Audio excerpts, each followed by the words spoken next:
السلام عليكم ورحمة الله. من على طريق المولات ومن أمام مجمع الواحة في عنا صالتين موجودات على واجهة المجمع تماما، وإحدى هدول الصالتين للبيع. تابعونا لنشوف التفاصيل.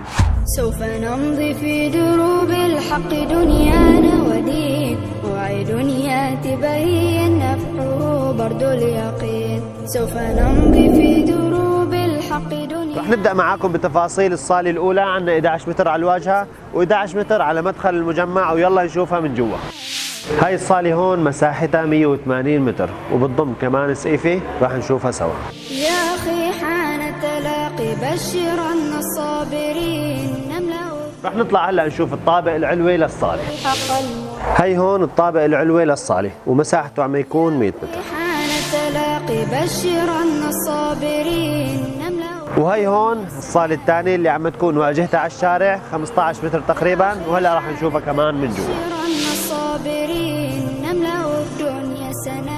طبعا هاي الصالة هون أكبر من الصالة الأولى، مساحتها عم تكون 344 متر بارتفاع 4 أمتار و90 سم.